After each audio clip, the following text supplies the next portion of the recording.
All right, good afternoon and welcome to today's webinar hosted by the Ohio Environmental Council and our co-host organization, ACLU of Ohio. Special thanks to Patrick Higgins at ACLU, one of our presenters today, for his brainstorming with me for today's discussion. At the Ohio Environmental Council, we're pursuing a clean, healthy Ohio where our democracy empowers all communities to thrive in harmony with the environment. And we protect that environment and the health of all Ohio communities through legal and policy advocacy, decision-maker accountability, and civic engagement. The OEC's Law Center represents the OEC in court and at administrative venues using legal tactics to reduce climate pollution and combat environmental injustices throughout Ohio, all while acting as a core support system for the advocacy, communications, and organizing needs of the OEC and its partners. To that end, we host educational events like today's webinar to ensure Ohio's environmental community, interested attorneys, students, and advocates have the content they need to have educated and informed conversations about current issues in environmental law and policy. Thank you so much for joining us. So we are here today to discuss the newly developing regulatory framework surrounding the growing recreational cannabis industry in Ohio. Given the passage of Issue 2 in November 2023, a new regulatory system for permits now exists, including statutory programs designed to benefit social equity across the state. At the same time, the rapid growth of a new agricultural industry could pose significant ramifications for water and energy use in Ohio.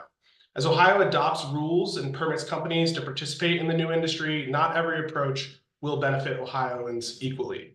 You may have heard the news over the weekend. Today is actually the first day that many current medical dispensaries are now fully authorized to distribute recreational cannabis from their locations. We did not know that would happen when we planned the date of this webinar, but it's quite convenient for our discussion today. So just kind of a fun little fact. For attorneys seeking CLE credit, you will receive 1.5 hours of credit for today's webinar, as long as you are here throughout the webinar, complete the survey questions that pop up periodically throughout, and complete the post-webinar survey. The final survey question of the webinar will ask for your CLE attorney ID number, so don't miss it. And then after you complete the webinar and the post-webinar survey, you will receive the CLE code from the Ohio Supreme Court to receive the self-study credit for this webinar. I'll also be uploading your information to the Ohio Supreme Court afterward too, so just make sure you do all those steps logistically. So with logistics out of the way, it's now time to introduce our expert panelists. So I have the honor of facilitating our discussion today from 3 experts who know a lot more about this topic than I do. Christina Dahman is a partner at Ice Miller with broad litigation experience encompassing traditional business and banking disputes, trade secret protection, white-collar criminal defense, and environmental litigation. Prior to joining Ice Miller, Christina clerked for the Honorable Michael H. Watson of the Southern District of Ohio. Just prior to her federal clerkship, she also clerked for the Chief Judge of the Office of Administrative Law Judges for the U.S. Department of Labor, where she managed a broad range of employment cases concerning a variety of federal regulations. Patrick Higgins serves as policy counsel at the ACLU of Ohio. There, he works on the ACLU's campaign for Smart Justice, a multi-year effort to reduce the U.S. jail and prison population and combat racial disparities in the criminal legal system. Prior to joining the ACLU of Ohio, Patrick was a legal aid attorney. He received his BA from New York University and JD from the University of Cincinnati College of Law, where he was an Arthur Russell Morgan Fellow in Human Rights. And then Garrett Greenlee is the founder of DayArk Environmental Services, where he is spearheading a paradigm shift in indoor cultivation, defining and executing strategies to fulfill DayArk's vision of providing the world's most efficient, precisely controlled indoor grow environments. With over 20 years of experience in the construction industry, specializing in HVAC, DDC building controls, and he also holds a Johnson Control Meta System certification. Garrett is an entrepreneur and an expert in efficient building design.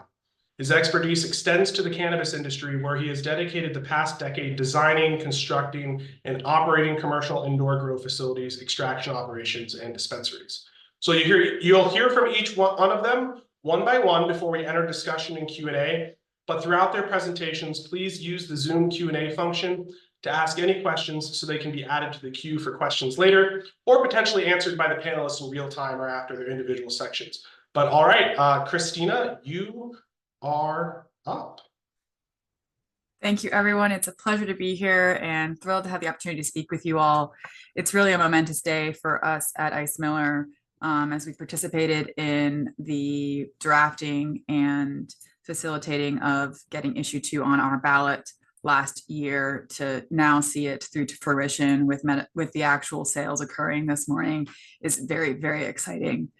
But before we jump into what we're seeing today, I want to do a quick time lapse of how we got here. Advance.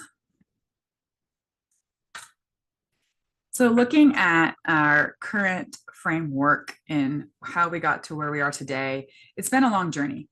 It started over 10 years ago as it relates to the latest edition concerning advancements here in Ohio with an attempt to push forward a voter initiative and a constitutional amendment, which is commonly referred to as issue 3 back in 2015. Issue 3 was proposed to legalize recreational use of marijuana, effectively cutting straight to adult use sales and not taking what we have later seen as a incremental step from medical to adult use. That effort failed, though, with only 35% of voters casting a yes vote. There are many, many reasons as to why that was. One of those reasons being that it effectively established a monopoly for a certain group of operators. And that same election, there was a separate issue that specifically sought to quash any monopoly here in Ohio. And that issue was issue 2. So it was issue 2 saying no monopoly, and then issue 3 saying pass for recreational in a monopoly type setting, among other facets of it. That said, it spurred legislative movement, seeing that there was a portion of Ohio population and also of movement to move forward with a adult use market. The Ohio General Assembly passed medical marijuana legislation and signed into law in 2015 and 16, effective through a detailed process whereby cultivators, processors, dispensaries, and labs were licensed. Fast forward to kind of where we got here today. It's been an incremental step, starting with licensures of cannabis, of cultivators and processors through a scored application process, through regulator of the Department of Commerce. Then saw our first medical marijuana dispensaries open in January of 2019, which were previously regulated by the Board of Pharmacy. Fast forward to 2003, we saw some legislative changes where the program for medical here in Ohio was consolidated under the Department of Commerce. And now all of the key operators from the cultivator down to the dispensaries are being regulated by the Department of Commerce. And then as of late, as everyone's been talking about and we've been highlighting here, led to our session today, is that Ohio votes to pass what was issue 2. This was not a constitutional amendment like issue 3 back in 2015, but instead it is a initiated statute whereby voters were actually passing into law an entire new chapter of the Ohio Revised Code. And that is chapter 3780.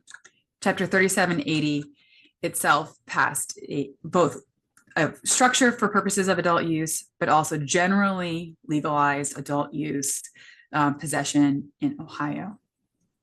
It had, though, several key components to move forward some important social equity programs. If you could advance, please. Social equity programs across the country are in an effort to remedy past harms that result from the disproportionate enforcement of marijuana-related laws. And as of the passage of Ohio's issue 2, 22 of the 24 legalized states have taken steps to provide record relief for marijuana-related convictions. Issue 2 does not include any specific criminal justice reform provisions, but it did establish the Ohio Cannabis Social Equity and Jobs Program, which authorizes a fund to study reforms on passage of steps to facilitate correction to the past harms, to include advancing sealing of past convictions. Issue 2 also dictates a provision of fund to direct investment to those disproportionately impacted communities to enhance education, entrepreneurialism, legal aid, youth development, violence protection, and the arts related to this program. In addition to these direct impacts to Ohioans, the program also has 50 adult use social equity licenses. They are specifically set aside as part of a separate program. They are going to be a forthcoming set of licenses, separate and apart from advancing the current operators to the adult use market. And their structure and how that process will take place is still under consideration. And we anticipate seeing huge advancements there in the next couple of months, starting with certification through the Ohio Department of Development, and then leading to the licensure process with the Department of Commerce. And as you can see, there's also a waiver of fees associated with those licenses for social equity applicants once they are licensed. In addition, in addition to defining basic requirements of the social equity license holder, Issue 2 lays out other provisions to help those most affected by criminal marijuana laws.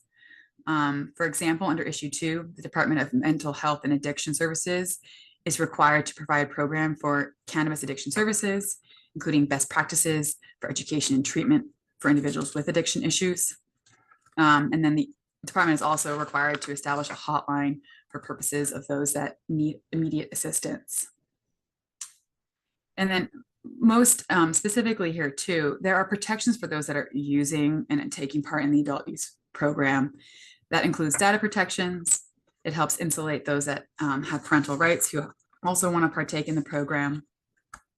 They provide protections for those that are participating in transplant waiting lists and seeking medical care.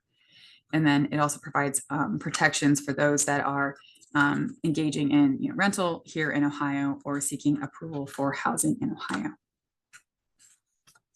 Advance. So we saw some attempts through the medical marijuana program to provide an opportunity for those that meet social equity standards to engage in the operation of a cannabis company. Ohio had passed a social equity provision that required not less than 15% of licenses to be afforded to members of one of the following economically disadvantaged groups. That is Blacks or African Americans, American Indians, Hispanics or Latinos, or Asians. This specific set aside, this 15% set aside, was found to be unconstitutional in Ohio. It was found to be unrelated to a needed government reform concerning these constituent groups. Now, with the new program, it's been modeled specifically to align with current programs to certify businesses that meet certain categories, and then to receive some additional considerations when obtaining licensure here in Ohio with the adult use program, very much like seeking to enter into contracts with the government and entering into that bidding process. This program is modeled after the previous programs that were in place and have been tried and tested. So what it is that the social equity components are required to consider, and this is all through, as I had mentioned earlier, a certification process being developed by the Ohio Department of Development, is they must weigh the following considerations with respect to whether or not to certify a applicant as social equity. That is whether the wealth of the business seeking certification, as well as the personal wealth of the owner or owners of the business. And then social disadvantage is based on any of the following, and these are broad categories, and as you can see, they greatly expand on the previous existing categories. And that is that the business owner or their owners demonstrate membership in a racial minority group, or show personal disadvantage due to color, ethnic origin, gender, physical disability, or long-term residence in an area of high unemployment. Or the owner or owners or their spouse, child, or parent. As you can see, it's intended to be a broad catch group, have been arrested for, convicted of, or adjudicated delinquent for a marijuana-related offense as determined through rules that are going to be developed by the Department of Development. And then finally, there's consideration of economic disadvantage based on economic and business size thresholds and other eligibility criteria designed to stimulate economic development. This is intended to be a broad set of categories based off existing certification programs in Ohio to allow for the advancement of these different constituent groups and to allow them to enter into this market. And it provides a real certification program in order to have direct impacts here in Ohio. Advance. One of the facets that is currently under consideration is how are these licenses going to be awarded? And we're informed by the past cultivation licensure process, which included a series of different aspects that touch on different components than just seeking to advance social equity reform. And that is in order to have the applicants, one, be scored in order to ensure that they're going to be able to be successful in the field. And then two, to have other positive impacts here in Ohio. And while some of those aspects are not specifically requirements for licensure, they provide an opportunity for applicants to demonstrate their plan to provide more back to Ohio and then gain additional points through providing those commitments. So as you can see, this prior scoring process, there's two sections. One is a submission of key information, and the second is the scored component, which requires, required passing of a minimum score. It had a calculated score, and then there's a weighting of those scores. And then a couple of other key criteria, because during the last process, the entirety was applicant blind, in that there was a provision that those that applied were not to provide any identifying information in order to ensure that the scoring was fair. That said, consistent with what I just described, there are two key additional components that the Department of Commerce considered as part of this scored application. One of which was to submit an environmental plan that demonstrated an ability to minimize the carbon footprint, to show efficient energy usage, to provide a direct environmental impact, and then to best utilize the resources available here in Ohio. And then separately, there was an opportunity to submit a second environmental plan that showed some specific operational commitments. That is to use greenhouse cultivation facilities, to use energy efficient lighting, to use alternative energy as part of the plan, and then similarly to address some other aspects such as treatment of wastewater and runoff, scrubbing or treatment of exchanged air. And this is what we saw through the last cultivation scoring process, and just provides information on what we may expect to see here in the upcoming process as a model for the current Division of Cannabis Control to follow. Advance. So one of the ways that the social equity program is to be funded is primarily through what is an excise tax that will be collected from all adult use sales. So every time a product is sold, there's a 10% tax imposed, and it is a tax above any other taxes that are already imposed through Ohio, such as a sales tax. And this tax is split into four different categories. And as you can see, the first category is to fund the social equity and jobs program. And specifically, it will fund the studies that I had mentioned and judicial and criminal justice reform, including bail, parole, sentencing reform, and more. And it's an opportunity for a direct impact every time that a product is purchased to facilitate changes here in Ohio and to provide some real dollars to see those changes happen. The balance of the excise tax is broken into three other categories. The last category is the easy one. It's to fund the actual administrative costs of administering the program. And then the other two balance some other important facets here in Ohio to provide a direct impact. One is to the communities hosting adult use dispensaries. And that is an equal share of the social equity and jobs program funding. And it provides direct reinvestment into the communities that allow licensees to operate within their jurisdictions. So it provides a motivator for local communities to allow for cannabis companies to operate in their respective jurisdictions, and then to provide them general funds for them to utilize as they best see fit for purposes of their jurisdiction and the needs of that respective jurisdiction. The last is the Substance Use Disorder Education and Treatment Program.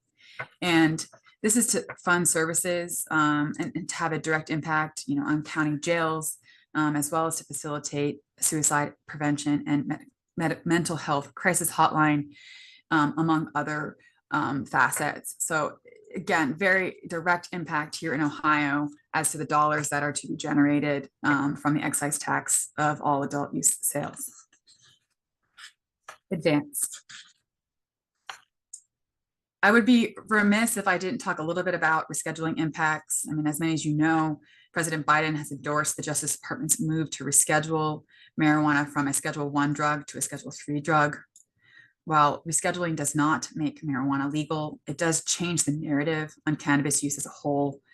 And Schedule III substances have recognized medical uses with a low potential of abuse, which at a minimum gets us from the current federal ban to advance what we anticipate to be a growing research and development market and a much needed research and development suite in order to facilitate additional changes with respect to the use, the ability for both federal programs as well as state programs to endorse the use of cannabis for purposes of medical treatments, as well as other significant positive impacts of cannabis.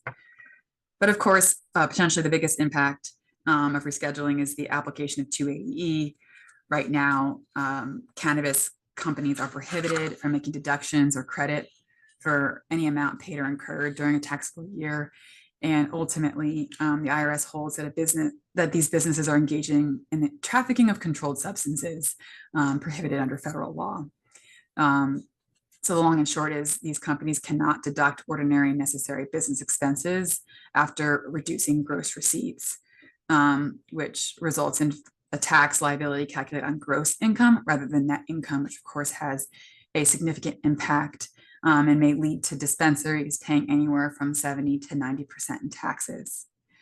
So this we look forward to as a positive development into the future with an estimated timeline of the end of this year.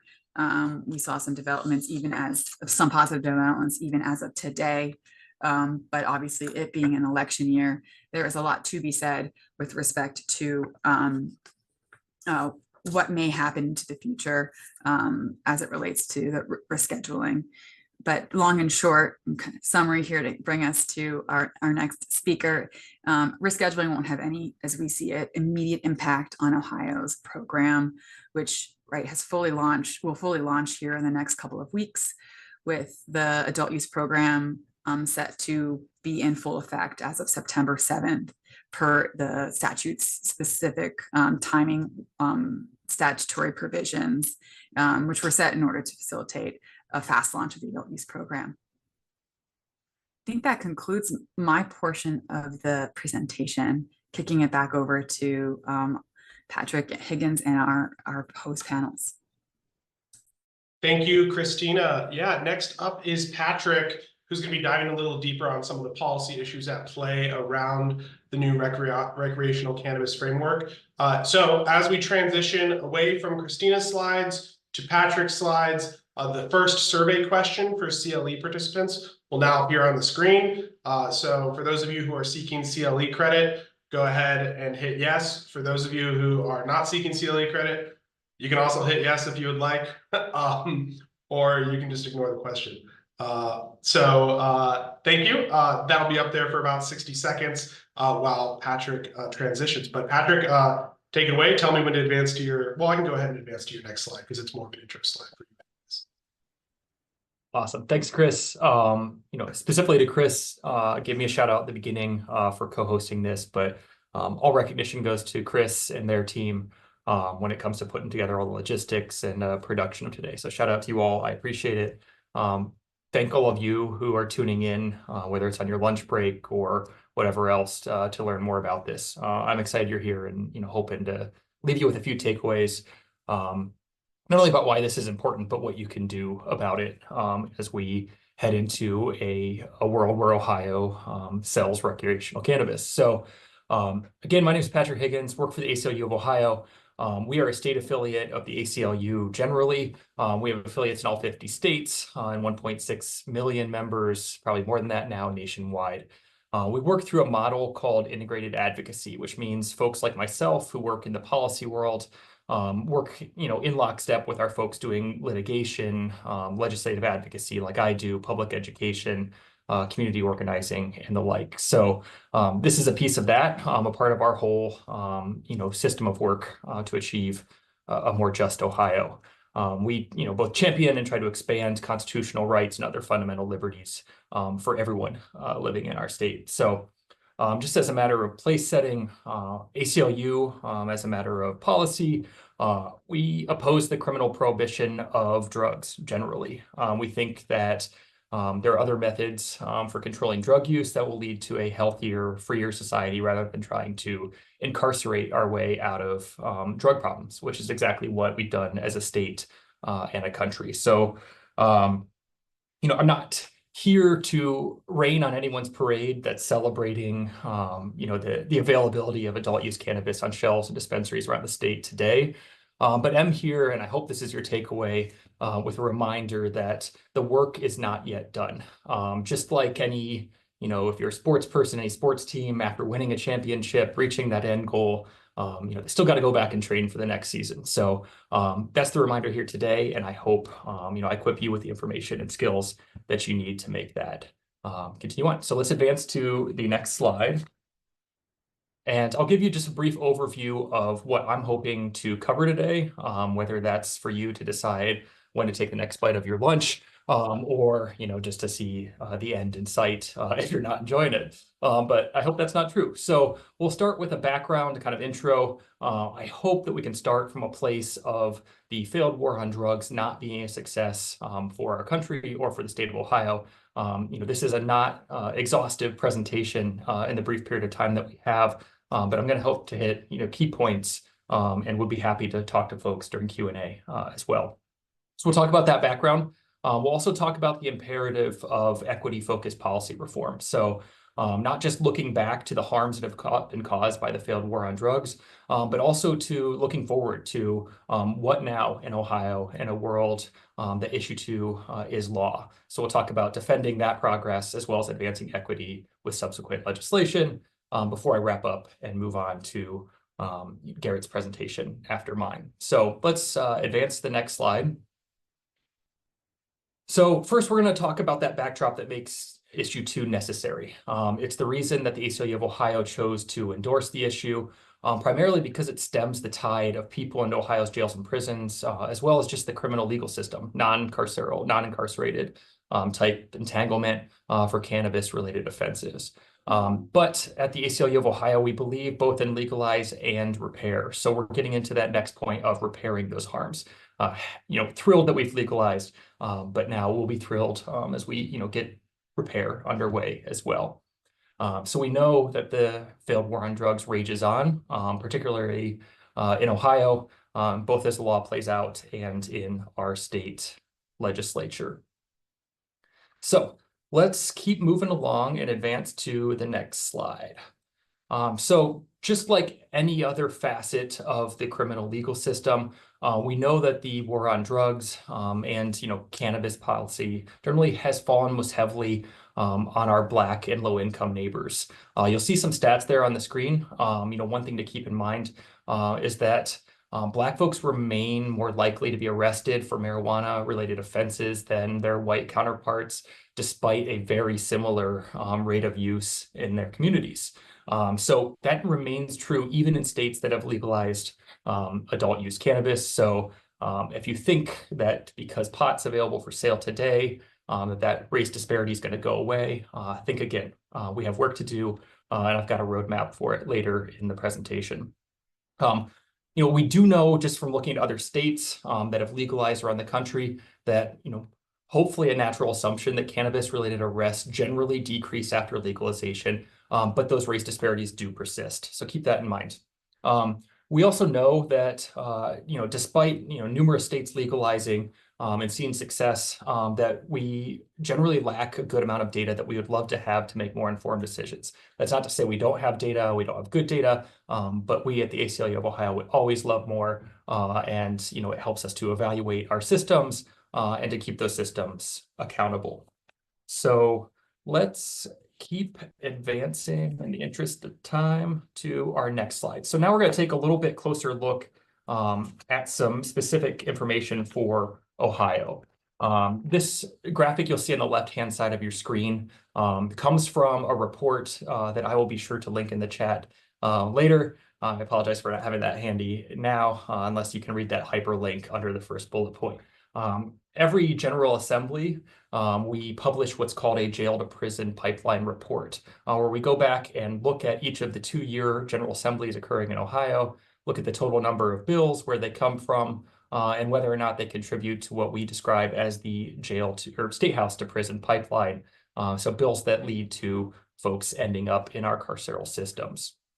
That's not to say these are all drug offenses, but if you do look to that first bullet point on the right-hand side of your screen, drug possession remains the #1 reason that people go into Ohio prisons. That's not always the exact, there's some nuance there. It's not always the exact reason that a person is spending their time there. But we know that a significant number of the people in our prisons are there for things like technical violations, and that drug possession is a main driver of our mass incarceration problem.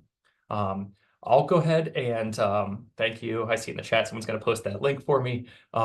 Another first of I hope many call outs throughout this presentation is for the Drug Enforcement and Policy Center at the Ohio State University Moritz College of Law. They are doing fantastic research in real time about the implementation of issue 2, both background research and as we wade into this territory. So some initial research that they put out in this area looked to the Ohio State Highway Patrol and some of their enforcement practices, specifically as a control related to marijuana paraphernalia charges.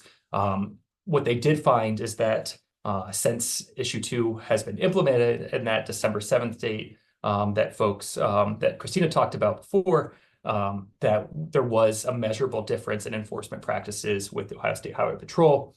But again, a reminder that we're not doing away with all harms simply by changing the law. So one other note there to keep in mind is that the race disparity for arrests in Ohio are slightly lower than the national average. But again, this is not yet the time to rest. We have plenty of more work to do. This is a little bit of outdated data. Again, evergreen call for more data as we look at this system. And one last point that's not on this slide is that when we talk about the, not immeasurable because we're talking about measuring it, but the immense impact of the criminalization of drugs on our communities, specifically their impact on Black and low-income folks, is that criminal convictions, any entanglement with the criminal legal system results in what we call collateral consequences. These are things that are triggered in state law, whether explicitly or not, that say something like, if you have this offense, you cannot get this job, you cannot do this. There are hundreds of collateral consequences in Ohio law. And again, the very vast majority of them are employment related. And so as we're thinking about the impact of the war on drugs here in Ohio on our economy, we're thinking about not just those actual convictions, but also, the lifelong impacts that occur in someone's life after they pick up one of those charges.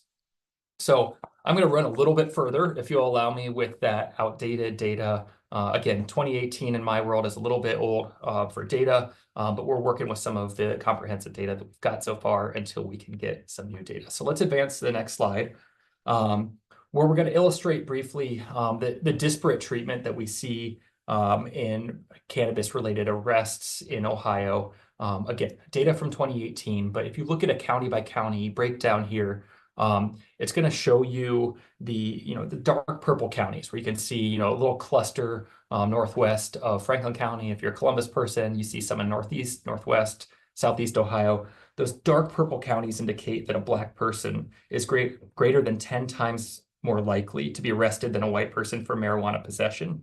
Some of those dark purple counties, we saw data where folks were over 20 times more likely than their white counterparts for marijuana arrests.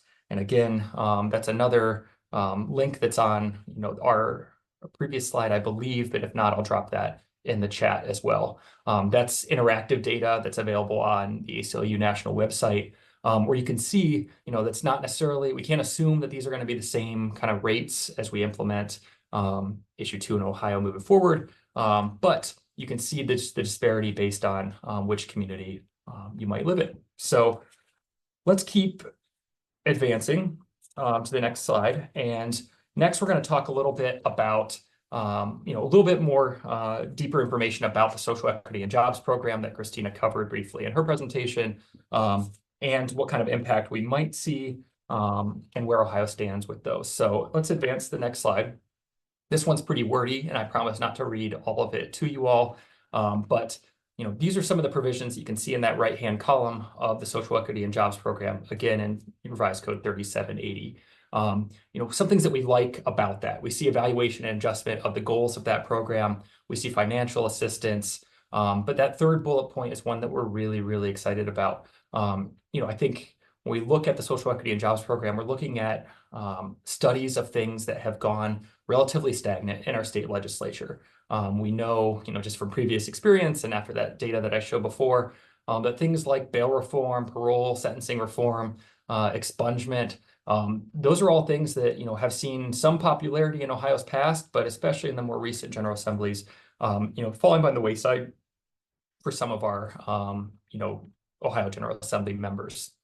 We also see that directed investment in the communities that have carried the heavy burden of once again, that failed war on drugs. So we have that end goal, as you see bolded up above, Lady Justice there on the left side. This is in the interest of remedying the harms resulting from the disproportionate enforcement of marijuana-related laws. This is critical to repairing that harm. And you'll see, as we get a little bit further in my presentation, that this is not the end all be all, but it's certainly something that's worth protecting and carrying forward. So let's move on to the next slide. We're going to talk about, those next steps to be done. So I break these down into two buckets. The first being playing defense when it comes to the provisions that we see related to social equity and jobs in issue 2. And next, playing offense regarding some of the policies that I think we'll need to put in place in order to continue that repair half of both legalize and repair. So let's advance. Thank you. This is perfect. So that first bucket was defense in the Ohio General Assembly. Like Christina mentioned, this is an initiated statute. An initiated statute is different from an initiated constitutional amendment in that that language can be changed by our state legislature with legislative action. Currently, the Ohio legislature has supermajority for the majority parties in both chambers, which means if they are functioning in lockstep, they can make these changes if they want to. We could do a whole nother presentation about why that hasn't happened just yet, but I'll keep us moving forward. So we saw those initial early attempts you probably saw in the news to claw back some of the language in issue 2. That didn't quite get through, but we saw one more grasp at that from the majority party in our state legislature to roll back language and eliminate a few critical things to the repair step of legalize and repair. So we saw on that chopping block in an amendment to a bill that was considered right before our lawmakers stopped working for the summer, we saw a proposed elimination entirely of the social equity and jobs program, including that 36% tax going to that program. We saw the proposed elimination of codified protection for adverse actions based on cannabis use. We also saw the prohibition and criminalization of folks sharing their home grow product, as well as other adult use cannabis. So all of that sits in the chopping block and in the crosshairs of some lawmakers here in Columbus. One other thing that I'll mention throughout there is that when lawmakers were proposing axing or gutting some of those provisions, as a result, they also proposed moving that money that would have gone into that fund into things like jail and prison construction and law enforcement. So, there is a desire in our state legislature to, at least along, I wouldn't say that more generally, among some of our state lawmakers to roll back some of these provisions and instead dump that money into our carceral systems. So we obviously at the ACLU of Ohio oppose that and hope that others will join us in kind of, being vigilant and monitoring that and putting up a fight against it. So lastly, we've got issue 2 limits and social equity there at the bottom of the screen. I mentioned before, we talked about just the really pervasive nature of criminal records and other impacts of our criminal legal system. Issue 2, when it was put in front of voters, did not contain language for record sealing or resentencing or anything to that end. That's a priority of ours, and there's some great research. Again, my second call out for Drug Enforcement Policy Center. They're doing some great research on that and what lies ahead. So let's advance into our next slide and talk a little bit about what we think is imperatives that we can continue along that pathway of legalize and repair.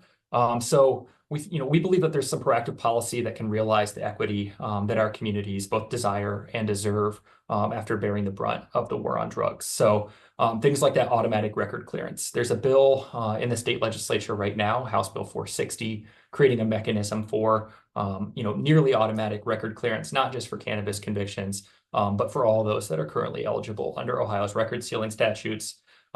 We'd like to see an avoidance of replacing prohibition with a system of fines, fees, and arrests. Again, we don't want to replace jail cells with fines and fees and other things that are going to keep people tangled up. We want to see that relief for those who are incarcerated for cannabis-related offenses. And again, seeing those ends that we develop, a system that is accessible to the communities that have seen the most harm from the failed war on drugs. And lastly, another call for data. We always want more data. We want to keep the system accountable, and we want to make sure that the public can see what they're getting out of their government. So I am coming up on time, so I'm going to wrap us. Let's advance to the next slide. Just a plug for a few things. One, if you want to follow along, with any of the work that we're doing in this area, you can see our handles for different social media there. Unfortunately, I make an occasional debut on TikTok. But if there's anything that I really want you to take away, in addition to the idea that there's more work to be done, it's that QR code there or the link there, which is a link to a page at which you could find your state legislators' contact information. Every one of you on this call, if you're a resident of Ohio, is represented by a state representative and senator. Many of those folks in the state legislature operate without their constituents knowing who they are. They have phone numbers, they have email addresses, offices, all of which you can use to demand that they both protect issue 2 and advance policies that promote equity as we move forward into an adult use cannabis Ohio. So I'll wrap there and pass it back to Chris. Thanks again for the opportunity to be here today, and I'm looking forward to the discussion later. Thank you so much, Patrick. I think I've seen at least one of the TikToks that you showed up on. OEC does not have a TikTok right now, and I do not want to show up on any of our TikToks if we ever do have a TikTok account, but bravo to you for diving into the TikTok world. One thing we haven't talked yet much about today, Christina hinted at it a little bit, are the environmental implications of all of this. So I'm particularly excited for Garrett to give us an in-depth look at some of the important factors that must be considered as the recreational cannabis industry increases its footprint over the next few years. We're talking about an agricultural industry that's going to really grow. So take it away, Garrett. Thanks, Chris. Happy Adult Use in Ohio Day, everybody. Momentous day. We've been waiting for this day for literally 10 years now, and I can't say how excited I am. And I think it's very timely and very important that we talk about, along with social equity. It's a great tie-in because social equity is an issue that we have to address. We know is prevalent in our industry, and at the same time, the environmental consequence of our industry.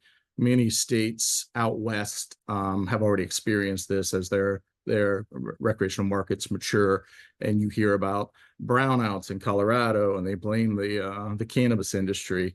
And a lot of those concerns are real. Cannabis is a highly energy intensive agricultural crop, and there are steps that can be taken to mitigate that. And it's best to have some forward vision and really think about it proactively instead of reactively. So let's take a look at what Ohio is going to experience here in the next few years. And the best way is to break down the canopy that is currently under cultivation.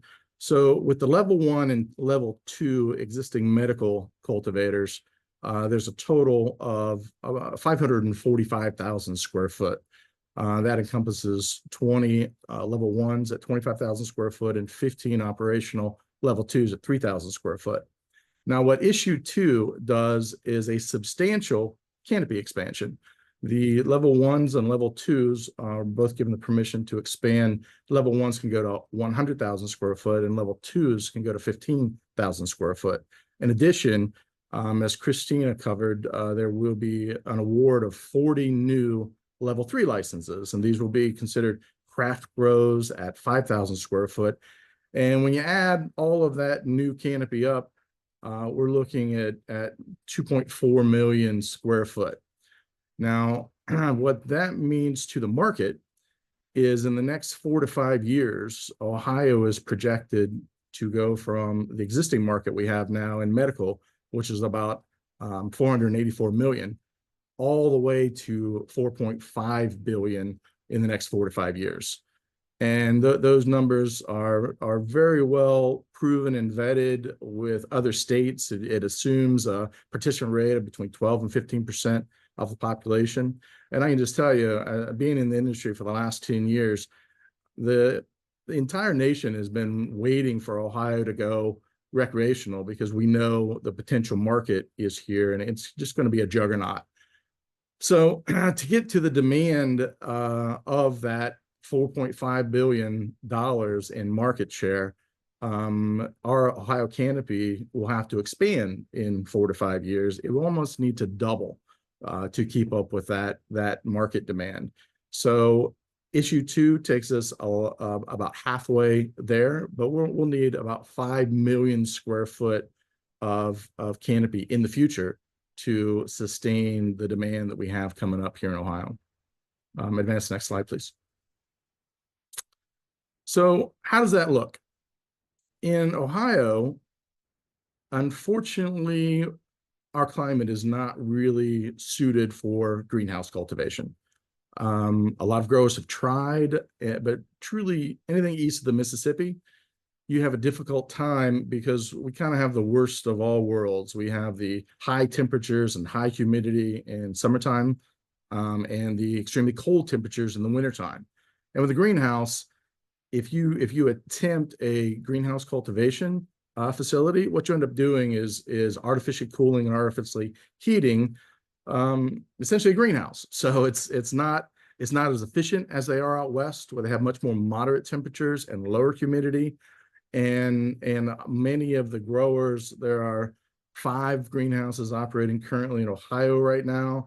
I doubt that many of them will expand utilizing greenhouse technology. There's just too many issues. It's very difficult to maintain any level of humidity control. You deal with a lot of issues such as mold and other pathogens, and no one will disagree that the highest quality cannabis comes from indoor growing. So to that end, indoor growing is very energy intensive.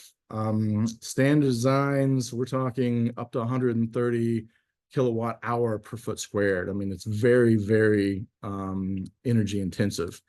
The electrical cost on any grow, just about anywhere in the country, is usually the #1 expense. So a level 1 here in Ohio operating at 25,000 square foot can expect a electric bill annually of anywhere from $600,000 to $800,000 a year. So when you look at mature cannabis markets, recreational markets across the country, it's not uncommon for cannabis cultivation to use 3 to 5% of the total electrical grid capacity. And that's substantial. I mean, that will have utilities taking note, and should because for plans for expansion and protection of the grid, again, Colorado has been known for years and have blamed the cannabis industry for brownouts that happen in summertime. Currently, our Ohio grid production, according to the Public Utilities Commission of Ohio, is about 14 gigawatt. And of that, Ohio imported about 20 to 25% of its power. So in terms of new generation, those projects typically take 8 to 10 years to develop. And as of right now, there are no major new generations projects that are scheduled in the next few years. So any expansion that we have from any of our data centers or any of the tech facilities that are coming to Ohio is going to be from imported power, and that's going to include all of these new cannabis grows. So next slide, please. So we know about the tech boom in Ohio. I mean, everyone's talking about it. The big Intel facility in Licking County. But what a lot of people don't know is some really big names have committed to Ohio and will be coming in the very near future, just in the next few years. Google, Amazon, all the names listed there, they've all committed to data centers and technology hubs. And that means a critical impact to our grid. AEP is concerned about it. There's many articles about AEP being concerned, and the one in particular here just recently in May talks about putting us on the same tier as Manhattan. Manhattan has some of the highest electrical rates in the entire country, up to 42 cents per kWh. Currently, Ohio is in the 10 to 12 cents per kWh per average. So when you see headlines like this, it gives you pause, because I promise you data centers are on the radar for utilities, even for some legislatures. They're considering forcing data centers and technology hubs to pay an additional rate above and beyond just their standard electrical cost. So it's definitely being considered. They're definitely trying to put some plans in place to mitigate their effect. I'm concerned that cannabis is not on the radar, and just like we want to be aware of the issues surrounding our industry, the impact to the environment is something that we should try to be proactive on, as opposed to reacting once it actually happens. So next slide, please. So again, there are very few, aside from data centers, there are very few industries that are as energy intensive as cannabis. The high intensity lighting that's required, which produces a huge amount of heat and then has to be cooled by large HVAC systems, all require a lot of energy. There are things that can be done, and some conservation strategies include LED lighting has really come a long way in just the last few years. Typical designs, and about half of the grows in Ohio still use high intensity discharge lights like high pressure sodium. You can switch to LEDs and right off the top save about 20% in energy consumption. There's also high efficiency HVAC. The standard for grows that just use a very basic design are packaged rooftops, and they're not very efficient. They're air cooled. Many grows, even operating here in Ohio, will have loads of 500 to 600 tons of cooling for a 25,000 square foot facility. And they use chilled water systems, which are something that you see in hospitals, and do have a much higher efficiency. You can put a lot more insulation in your facility, in your grow rooms, to keep the hot out and the all the HVAC in.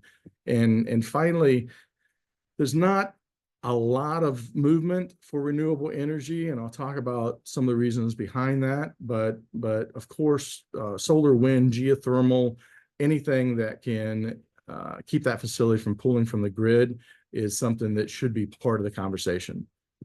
Some of the issues that we have trying to implement these conservation strategies. The first biggest one is the high cost of high efficiency equipment.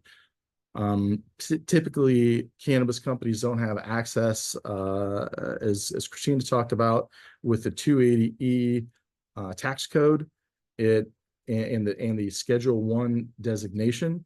Banks don't typically loan to cannabis facilities like they do a standard business.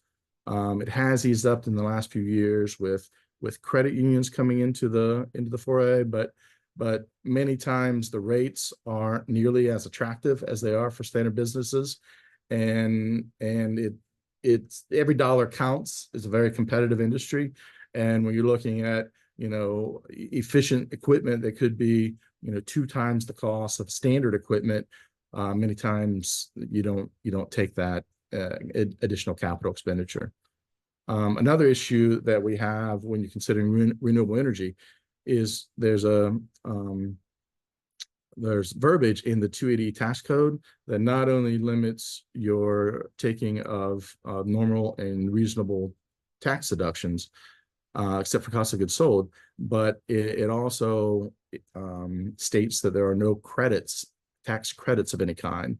So something that's very popular that was put in place in the fall of 2022 was the new investment tax credits that were imposed with the Inflation Reduction Act, and they set the minimum investment tax credit at 30%. Previously, it was all the way down to 22 and was dipping down lower as time went on, and now at 30%, it's very attractive. However, cannabis companies are precluded from taking these investment tax credits, and so it makes it difficult to institute any type of renewable energy conservation strategy.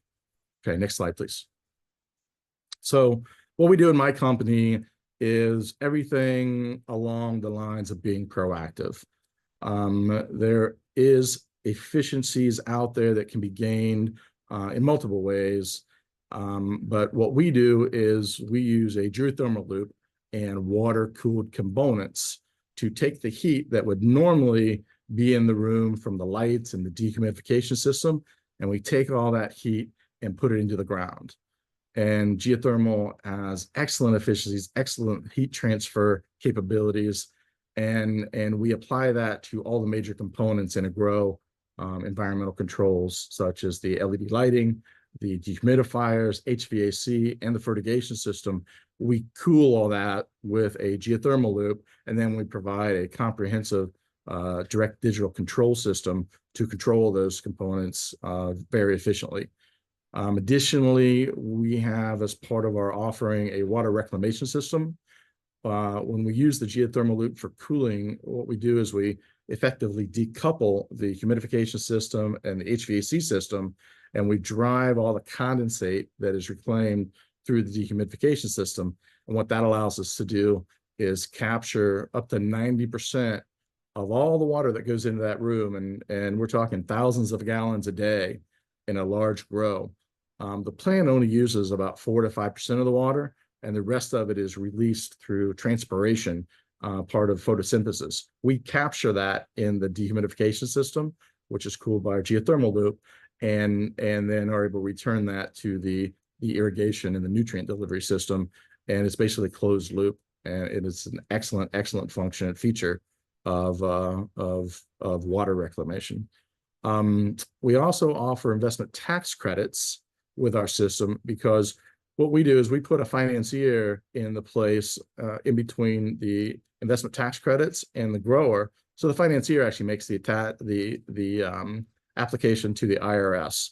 And what that does is allow us to not only take advantage of investment tax credits for the grower and give them a reduced cost of the total project, but we are also able to offer financing on the installed cost of all the components.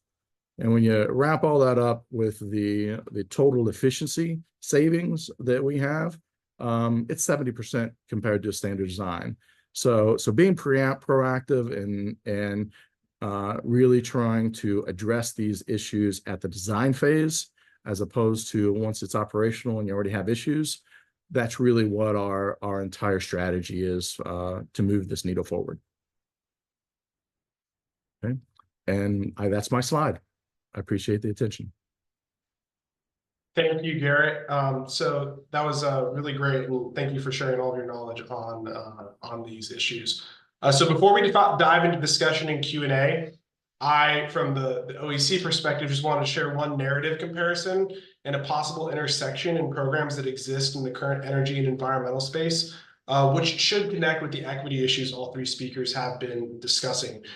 So I wanted to give some examples from the energy workforce landscape that work with disadvantaged populations or workforce reentry from incarcerated individuals that is in the solar industry, and thinking about the work that Garrett is talking about doing, proactive when we're talking about these industries and the energy intensity of those industries, but also the social equity programs that Patrick and Christina talked about. There are two organizations that are doing work in the solar space that are designed to kind of get formerly incarcerated individuals or low-income communities into the solar workforce. And I think they give examples of like what these sorts of programs could look like in practice.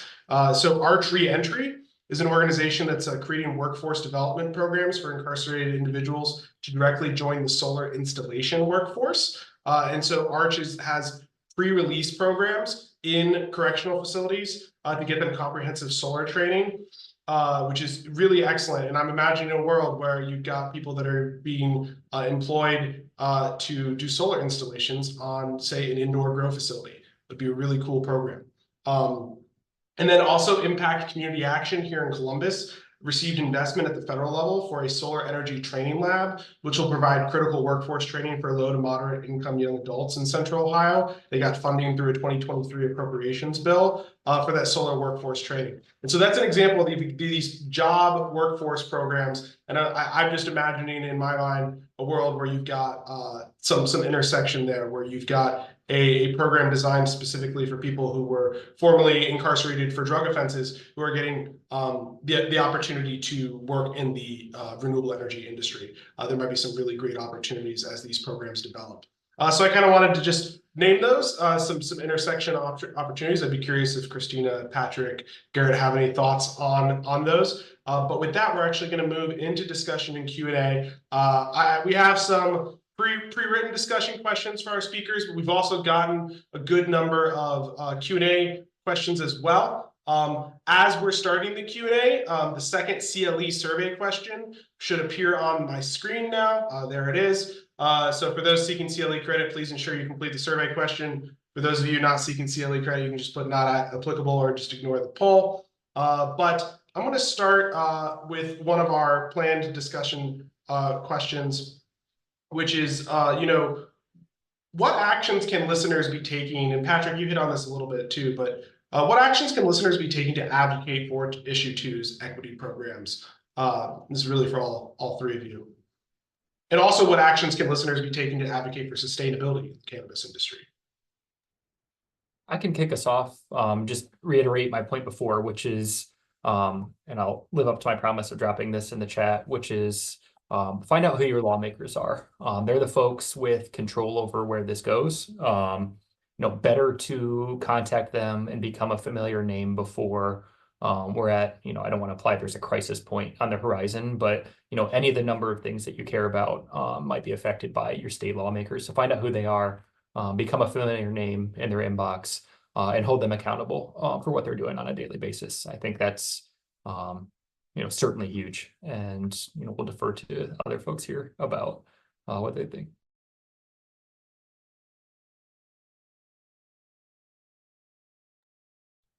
Christina or Garrett? Yeah, I'll add a little bit here. I mean, there's still a lot to be seen as to how these programs are going to be structured and where the funding dollars will be allotted for purposes of facilitating them. And so as it relates to providing direct impact on a day-to-day basis concerning these, separate and apart from what Patrick just stated, which is an extremely important point, in order for these to be advocated for, is they must continue to exist, right? And so maintaining them as part of the current structure is an important precursor step.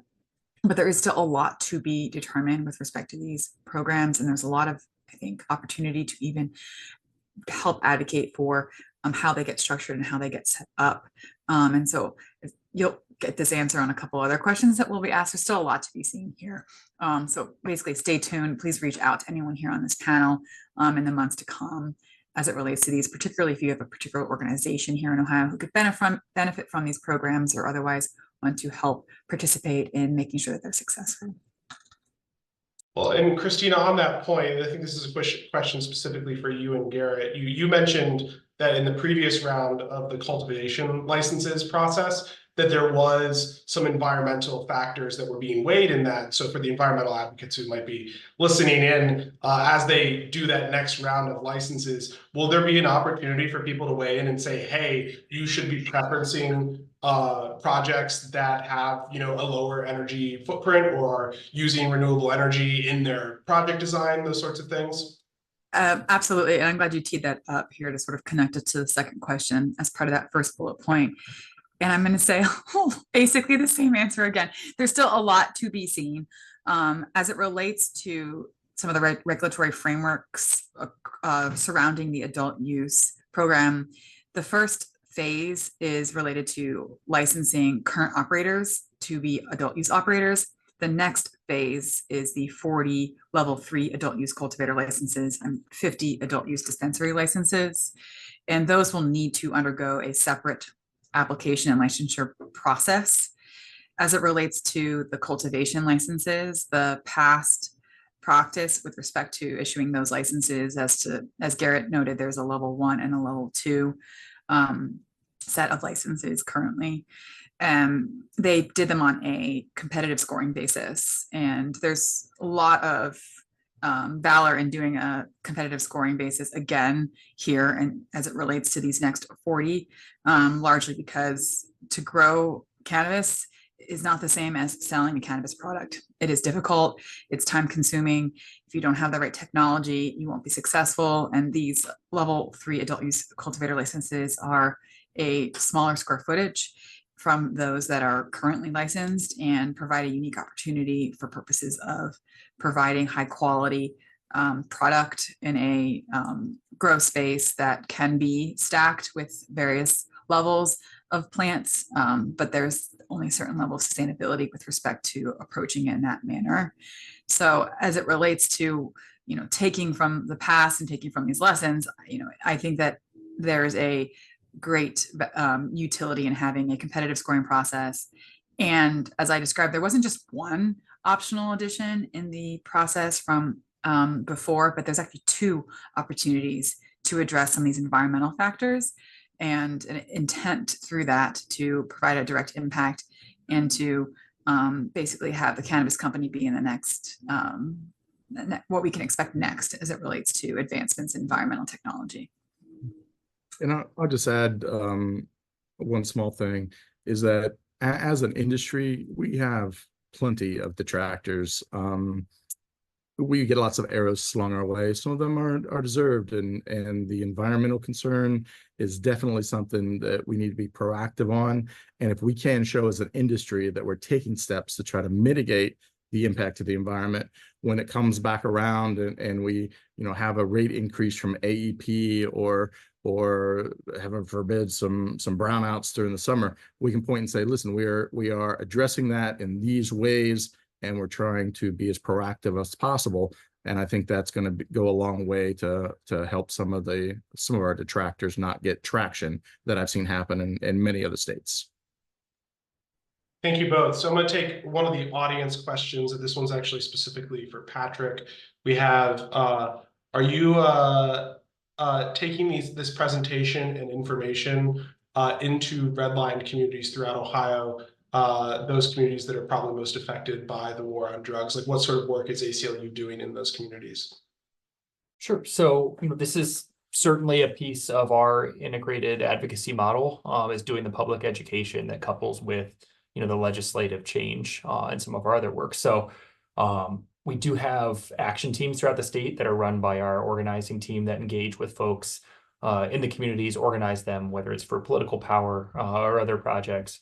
And so Personally speaking, I will talk to anybody who will listen to me about this topic. We don't yet have a full roadshow planned, but we'll certainly not be letting off the gas, for lack of a better phrase, as we continue to push for a truly equitable implementation of adult use cannabis in the state. Thanks, Patrick. And then this may be for both Patrick or I think this is for Christina. And I was kind of interested by this one too. I was thinking about this. I'm glad someone asked this question. Why is art part of the community equity program? So I can't answer that specifically. What I can say as it relates to those that are included in the statute, it was intended to be a broad range of areas and to provide a direct impact to components here in Ohio.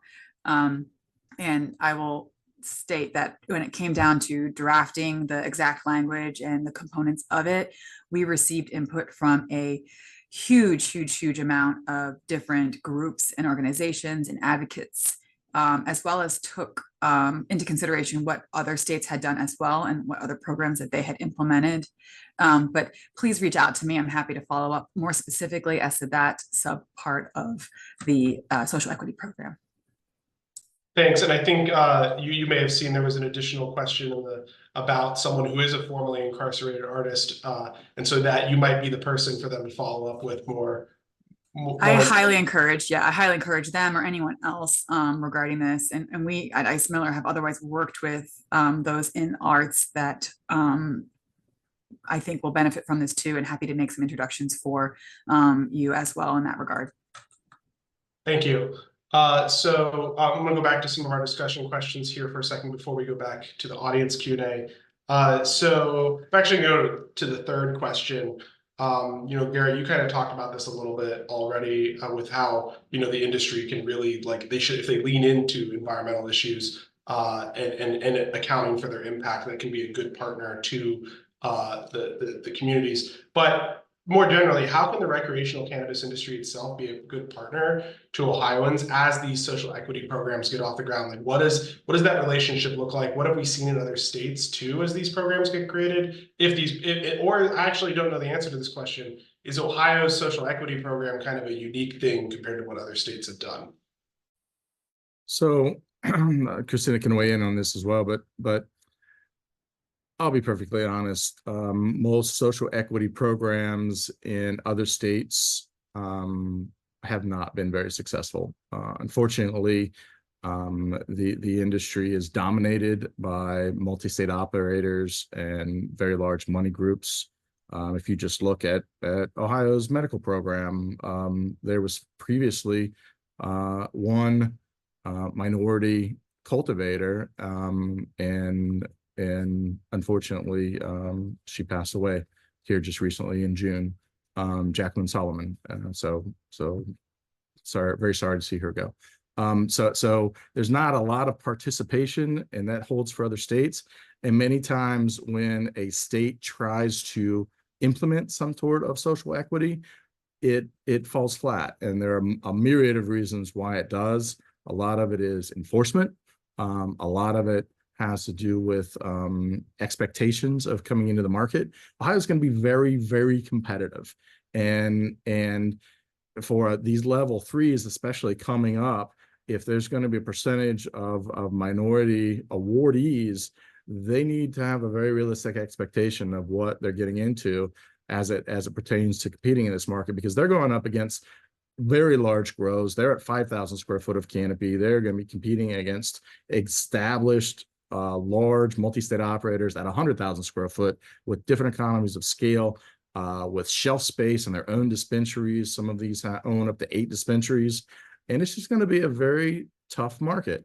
And that's something that at my company Dayart, what we're offering is this very comprehensive design. We are designing a 5,000 square foot grow, and we're going to assist applicants to use that design and give them something that they can compete with in the market with a lower cost of goods sold, with high quality products because of the ultra controlled environment. And we want to make that and prioritize women-owned and minority applicants, and make sure that everyone has the capability to apply with this design and help them compete. So that's what we're trying to do on our part. But I would encourage everyone to participate as much as they can with any type of formation of how these rules are getting put in place, and make sure that Ohio has a chance to have a really vibrant, healthy recreational market. And it all starts literally today with the advent of adult use sales. And if we do this right, we can be the first state to have a good social equity program. And people like Christina and Patrick are going to be leading the charge to try to help form that. And I'll do whatever we can on a small part on our piece. But this is our opportunity, and I really don't want this to go to waste. And I don't want it to go by the wayside as other states have. A healthy, vibrant, diverse marketplace will set Ohio apart from every other state if we do this right. Yeah, just to piggyback on what Garrett was sharing, I mean, the program here has a couple different legs. There is the licensure leg that Garrett honed in on, and those are preference given licenses to those that are certified under the categories that we walked through earlier. Those are the only new licenses that are set out under the current chapter of the revised code that legalizes adult use. In 2 years, that can be reassessed, but provides a really good opportunity for entry to a market that admittedly is already pretty robust, in that there are set number of cultivators, processors, and dispensaries throughout Ohio, and there'll be more dispensaries coming online, owned by those that are currently holding level 1 and level 2 cultivator licenses, and those that are independent standalone dispensaries. But that's only one piece of this puzzle. It's a very, very important piece, of course. But the fact that over 35% of the excise tax is being specifically earmarked, it's of the proportions that are being earmarked, it is the largest proportion, in conjunction with the host communities, which may also have a direct impact on social equity issues. So that would be has an opportunity for over 70% of the excise tax to be utilized, in manners in which we can direct impact communities. So there's that piece of the puzzle, and some of that funding is intended to be made available for those that are certified as social equity, in addition to those that are certified as social equity that obtain licenses. They don't have the same financial requirements in order to maintain the licenses. So there is an intent here, and there's lessons. A lot of the kind of divine, the divine plan with respect to this program is taken from lessons learned in other states, to not try to run into a situation where Ohio is like what we've seen in New York, for example, or some of the applicant steps that were taken with respect to the Ohio licenses. And then also an attempt to also ensure that we don't run into the same issues that we did with respect to the medical program, and having licenses awarded for those that meet the very important criteria, but then found to be unconstitutional. I will say, fortunately, those that were awarded licenses were able to maintain those licenses. And so that is something to not forget, that those weren't taken away from those companies and those individuals.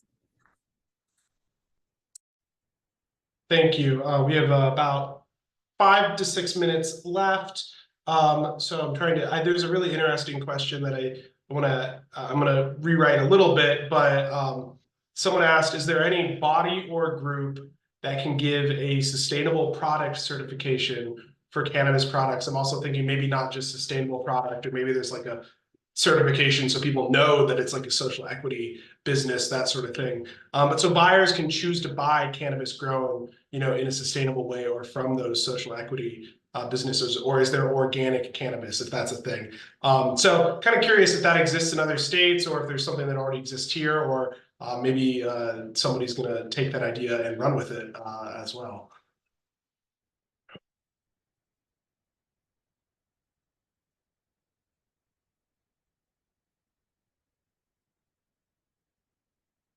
If any of you have any thoughts on that.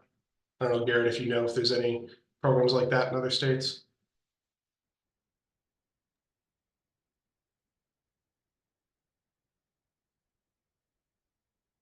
Oh, Garrett, you're muted. Sorry, and I had my volume off too, Chris. I heard my name. To ask me the question again. Sorry, briefly. Yeah, no worries. Is there any body or group that kind of gives a sustainable product certification for cannabis products? Maybe that's happened in other states, or maybe it doesn't exist and someone should create it right now. There have been attempts. Nothing formal. Again, because we are a very energy intensive industry, there's interest in it, and I think Ohio could set the bar for this. There have been some attempts in Maryland, for instance, but nothing's been formalized. I think we can build from what they started and really bring something with that could help move the needle here to Ohio if we had an interest in it, and we'll put the feelers out there and try to get some of the larger grows especially to back it, and I think we can get some traction. So just a few final quick, hopefully short answer questions that people ask in the Q&A. So to Christina, do you know how many applicants will be in the mix for the upcoming growing license process? What are the chances for a local group versus those multi-state applicants? You were talking about this a little bit, but do you know what that size of that applicant pool might look like? No, at this point, we don't know. And I think it will be largely determined by how that application is presented and whether it's through a lottery or through a competitive process, the costs associated with applying for it, among other factors. I'll note about the suggestion that it may be something that we would see like local versus outside of the state of Ohio applicants. Those types of preferences are being currently challenged through several courts throughout the United States and through those systems now. So that is not something that I necessarily expect that we'll see per se, although it's certainly something that I personally believe in as good value to have a local partner in order to ensure success with respect to both interactions with the local community wherever the operations may be, but also the ability to impact your local constituents wherever the operations may be located. I've got a prediction on this. I think these licenses, if it does go the way of merit-based scoring, I believe these licenses are going to be highly sought after, and I believe there will be at least 300 applications for the 40 licenses. Many of the multi-state operators that do not currently operate in Ohio will be coming in from out of state. Ohio is a very sought after recreational market due to our potential size, and these licenses will be viewed as a foothold to get a start, even though they're a small canopy. The reality is in 4 to 5 years, there will be expansion plans. And just as the level 1s and level 2s were both given permission to expand, I would expect that these level 3s would fall under the same yardstick and they would be able to expand too. So people want to get their foothold in the Ohio market. This is an excellent way to do it, especially groups that were in Ohio were either shut out of the existing medical process. The 5,000 square foot is a great size. So it's not like it takes $20 million to start up. It can be affordable to the right size group to compete. And I think these licenses are going to be highly sought after. I really do. All right, thank you all. Just one final note. Someone asked about Garrett if your DARC system is available to people applying for a license. I assume if they want to talk with you more about your program, they can reach you by email if they're interested in learning more. Because it sounds like someone in the chat is interested in pursuing a license, so I think there might be someone who's interested in that. So go ahead. Reach out through our email, through our website, darces.com. We're also sponsoring an event in Cleveland coming up here, October 4th and 5th, the Ohio Cannabis Health and Business Summit. We're the title sponsor of the event, and we're going to actually have a working system, a working DARC system there with our lights moving and a simulated geothermal loop. And if you want to come up to the event and see it for yourself, join us in Cleveland on the 4th and the 5th of October. Thank you. And then one final question for Christina. This is from me. Just if the Biden administration successfully reschedules it to Schedule 3, am I right in understanding that the industry, growers, the developer, the dispensaries would then be eligible for tax credits like those authorized by the Inflation Reduction Act? For like if a dispensary or a grower wanted to install the new energy efficiency HVAC systems, they'd be able to get a tax credit for that if it switched to Schedule 3. So long and short is the likelihood that they would be able to is high, although it's still there's still an open question as it relates to how the rescheduling takes place and whether or not it can be something that is done retroactively or is only prospective. That makes sense. One of the things that makes that difficult for the growers is for federal tax credits to be granted. The applicant needs to have passive income versus active income, and all growers have active income because they actually physically make something. Passive income would be financial institutions and investment firms, real estate investment trust, for instance, all have passive income. So there still needs to be some component between the grower and between the investment tax credit for the application. Again, that's something that we put together as a plan for DayArt, but the deschedule or the rescheduling from 1 to 3 will definitely make that process easier. Thank you all. All right, so as we conclude today, I would like to make sure everyone knows about the Ohio Environmental Council's upcoming law conference on September 19th, 2024. We would love to see you all in person at Ohio State for an all-day conference discussing many different issues pertaining to the protection of Ohio's many great places and spaces making up our shared environment. So attorneys seeking CLE credit can earn just about 6 hours of credit for the day. I think it's going to be about 5.75 to be exact. It features both breakfast and lunch. We've partnered with OSU's Environmental Professionals Network for the event. We'll be sharing the complete agenda within the next week or so, but registration is live already. There'll be topics from PFAS remediation, stopping fracking in our state forest, utility scale solar development, and also a really nerdy legal one, discussions on the judicial doctrine of standing. So hopefully you all can attend. I would love to see folks there. The registration link is in the chat. But now we're launching the final poll question, asking for your attorney ID number for those of you seeking CLE credit. I'll also be sharing in the chat the link to the post-webinar survey. So that's to rate all of our speakers on their quality. It's required by the Supreme Court, but please complete that survey for us. Once you complete the survey, you'll receive the CLE code for self-study credit, and I'll also be uploading all of your information to the Supreme Court's website too. So thank you all so much for joining us today. Please give a virtual round of applause for our panelists. We'll leave the Zoom open for just a few moments as attorneys complete their last survey question and grab that post-webinar survey link. They'll also send this stuff out via email to you all. Any final closing thoughts from the three of you? Thank you so much for joining us.